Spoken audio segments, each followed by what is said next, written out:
Colombia es un país de reinos. Obviamente el reinado de la cárcel no le va a dar a la niña la oportunidad de ser una presentadora de televisión, pero en medio de tanta violencia, tanta inseguridad, tanta guerra, son una válvula de escape.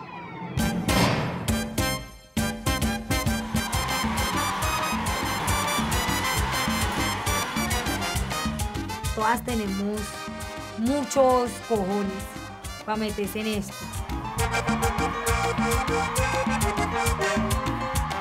Este reinado se trata de cambiar la rutina de todos los días.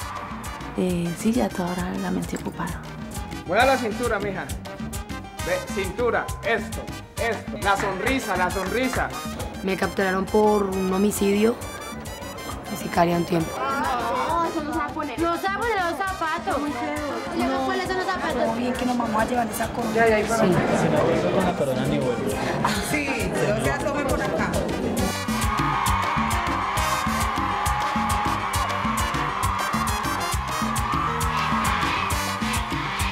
Bueno, llegó el momento tan esperado por todos.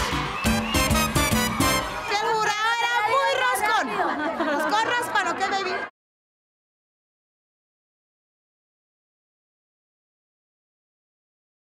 Once again, folks, this is Isabel Vega, co-director of La Corona, a brilliant documentary that won an International Documentary Association top prize in its category of short docs 2008. She'd been kind enough to come up to campus to talk to us about not only her film, but independent documentary work in general and issues that moved her to do a film in the most notorious women's prison in Colombia. Yes. So, and to our right is Sharon Bell, as I said before, the professor in the English department who saw Isabel's film at a festival locally in Venice in August and informed me that we needed to bring it here. So, Isabel, would you like to say a few words about what inspired you to do that film, and we'll go from there. Do you guys know what the film is about at all? Okay, I'll just kind of give you a little pitch of what it's a beauty pageant that takes place in a female prison in Colombia. That's basically the story. Very simple. And this is something that actually happens there once a year. And the way the film came about is, you know, I was starting off and a woman that was like my mentor, she kept saying to me, okay, if you really want to make it, you need to do your own film. You can't keep working on other people's films all the time. And so she really like kind of threw me out and she said, find a topic you like. And I'm from Colombia. My family is still there. And so I remembered, you know, as a little girl, like that country, I don't know, is anyone here from Colombia or South America by any chance? No. Where are you from? Brazil. Okay, so maybe you'll relate. Like, there's an obsession with beauty.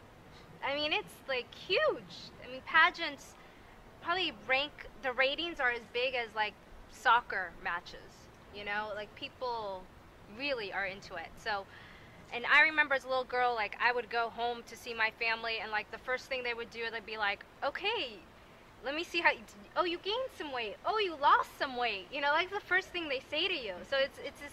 So I thought, okay, well, I want to do something about that. And I found a pageant for very underprivileged girls in a part of the country. And I started there. And I did my research. I filmed a little. But then I found this article about this pageant. You know, I put the idea out to friends. I said, this is what I want to do. And then one of them said, oh, I saw this. And when they showed me the article, I was like, oh my gosh, that's it. That's what I'm doing. And so it all, you know, it all fell into place. I got my things together. I got my crew. I did this with a friend of mine who is up in San Francisco, who may or may not be here for the screening. Her name's Amanda. And it just all kind of fell into place. You know, I had just finished a job. I had a little time. My cousin happened to have filmed in this prison, so he was able to lead me to the right person so I could get access. And because access is probably one of the main things that, you know, that's one of the main challenges that you have when you want to make a film. You have to make sure you have very good access, which for us was up and down, because you're in a prison. You never know. You never know. And yeah, and then I just got the women that came with me, and we flew down there. My father lives there, so he basically kind of helped us out, gave us vehicles, you know, stayed with my cousin, you know, we all stayed with my family. We did this, like, we put our own money into this, my partner and I. And we did mention it to HBO, though, and all they said was, okay, when you have footage, show us. And so, I mean, I can keep going, but maybe I should stop. I think one of the things I loved about it is it kind of where they find freedom in the most unlikely place you could think of, because they make it, they show you it doesn't matter where you are. It's really like, it really is up here. If you can control this, you're good. And there's a woman who starts off the film, and she tells you, you know, here in Colombia we have pageants for everything. We have them for the Miss Potato, the Miss blah blah blah, the Miss whatever. The only thing we don't have is Miss Cocaine, and thank God for that. And she's hilarious. She's a famous actress who's she's a transsexual, and so she's in there in her apartment cleaning out her wig, and she's talking about this. It's kind of, you know, it's very like, it's a little ironic. You know, I loved it. Anyway, and so then she goes to the pageant, and she's the one who says to them, remember, they're, gosh, what were her exact words? She basically says, remember, freedom is in your mind. You know, and so I thought it was powerful coming from her, too. That the ladies don't look like they're in prison, do they? I mean, when you... Oh, right. They don't wear uniforms. Because they don't have the money. They can't, the prison can't afford the uniforms. So often, actually, that was one of the trickiest parts of the film, because you kind of think you're in a camp for women or in a college, because they're wearing tight jeans, their nails are done, their hair is all done up, like they're in heels sometimes. You know, I would find myself walking there and being like, oh, I feel like I'm in like some school right now. But then you'll see a guard with a gun, and then you'll remember, okay, this is where I'm at. And that was one of the challenges of the film, because it did look like a school, but it is a dangerous place. Things do happen there. It's a medium to high risk security prison. It's the largest one in Colombia. And yeah, there was a challenge. We had to try to, you know, we showed a lot of guards juxtaposed with the women in the foreground, and to kind of heighten that. Yeah. What I really liked was the support for the women, like cell block. Each cell block had its own representative, and it was like cell block against cell block, and they were there, and it was like, you felt like you were at some sort of sporting event, like at a soccer game or something, because they were cheering on their representative, and so they did pull together. I mean, they really did support, you know, the person, the representative from their cell block, and you saw that, which these women didn't really, they hadn't really seen that before. You could tell they didn't really, you know, they didn't get that in their real lives. I'll say one other thing. The warden says the reason she does the pageant is because it gets their energy out. And then after the pageant, there's a real calm. It's like carnival. You know, you get it all out, and then there's a calm. That's great. I agree with that. DeAndre.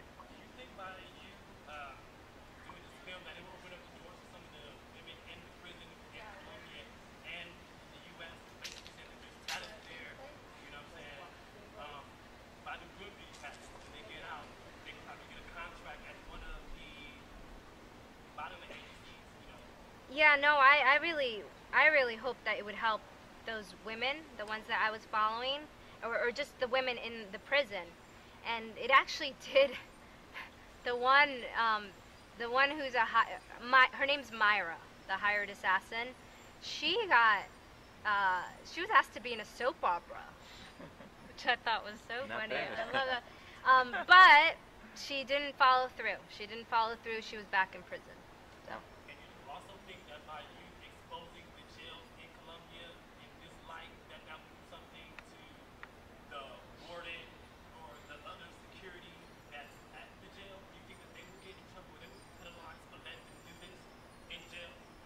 Or is this It's not exposing. I wouldn't say I exposed anything. I documented, and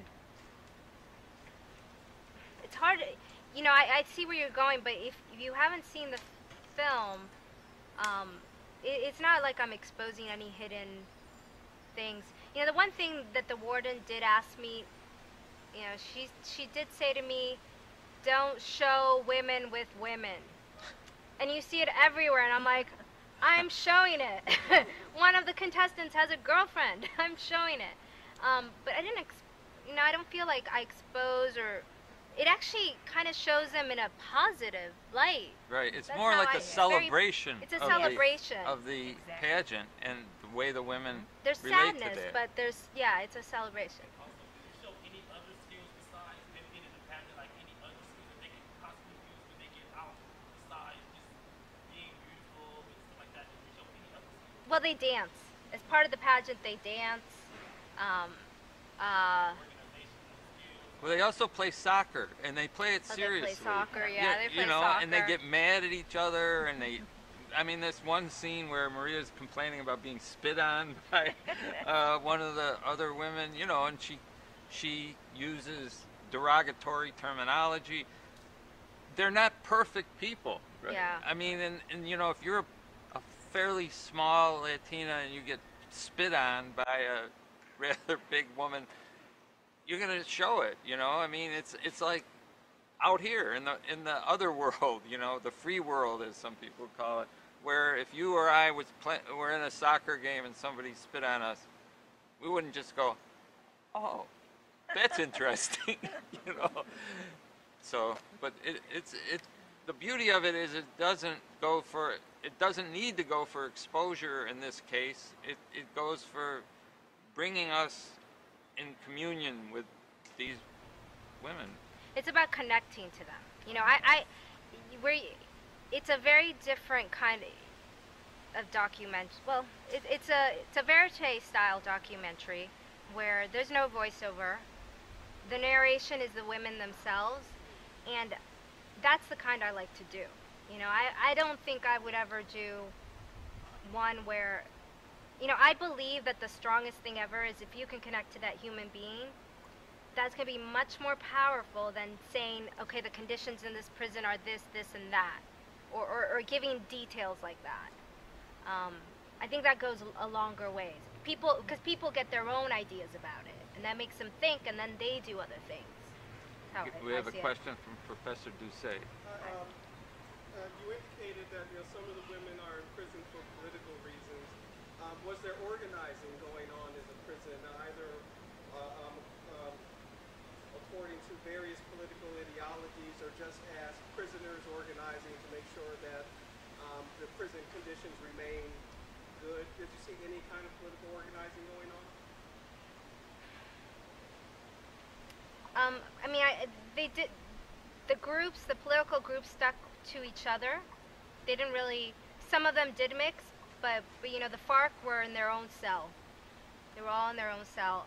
But you're saying, did they organize to do positive things, is what you're asking? Or around any sort of conditions that they share in common? I didn't see it, but I wouldn't be surprised if there was. You know, there were prisoners who I think they were more liaisons to staff, so perhaps those were more like speaking on behalf of the women. But did I actually see it? No, I didn't see it.